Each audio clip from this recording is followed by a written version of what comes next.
Bon, les personnes qui ont tendance à personnifier les mots, comme par exemple la vie et la mort, et qui se disent et si chacun de ces termes était définitif, à partir du moment où la vie et la mort sont des personnifications, il n'y a pas de problème. Et si les deux ne sont pas des personnifications, il n'y a pas de problème. Le seul problème vient du fait qu'un seul des deux pourrait avoir une cohérence et l'autre avoir une cohérence différente.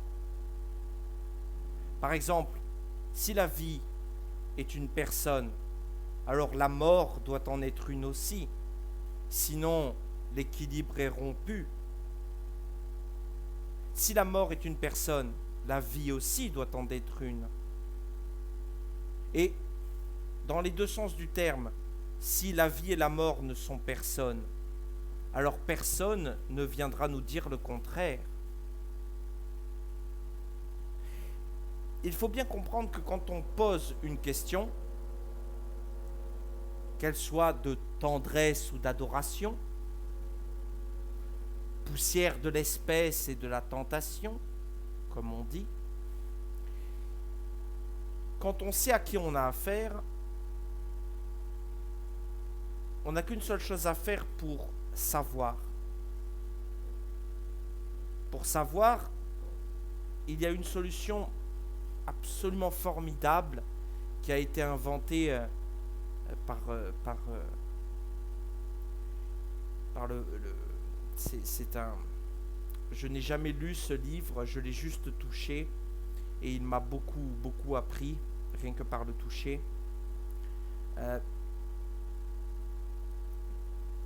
Même si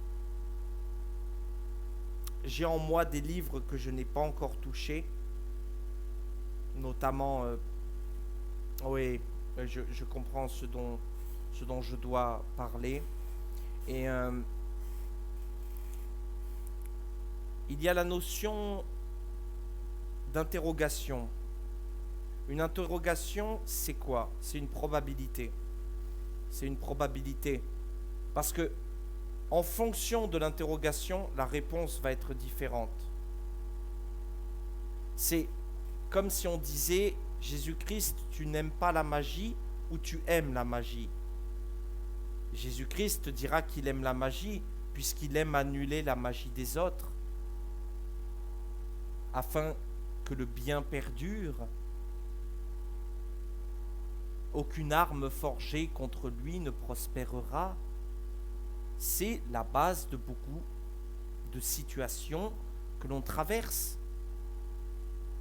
On fait face à des tempêtes enfermées derrière l'apparence que l'on regarde. Et pourtant, on ne regarde pas vraiment, on ne sait rien, on cherche le savoir sans même les rafler. Alors je vais vous dire comment le savoir s'acquiert. Il ne s'acquiert pas en utilisant un sens. Ce serait beaucoup trop facile, vous comprenez? Non, le savoir s'acquiert quand on est capable d'acquérir la compréhension du fonctionnement des sens d'autrui. Mais autrui, c'est qui autrui? C'est une règle fondamentale de l'existence. Il y a toujours plus fort que soi. Toujours. Toujours. Même le plus fort a toujours plus fort que lui. C'est un serpent qui se mord la queue pour l'éternité. Le plus faible est souvent plus fort que le plus fort. Et le plus fort est meilleur que le reste, mais le plus faible est plus fort que le plus fort. Les premiers seront derniers et les derniers seront premiers. Ce sont des choses très simples à comprendre. Pour faire une forme d'espérance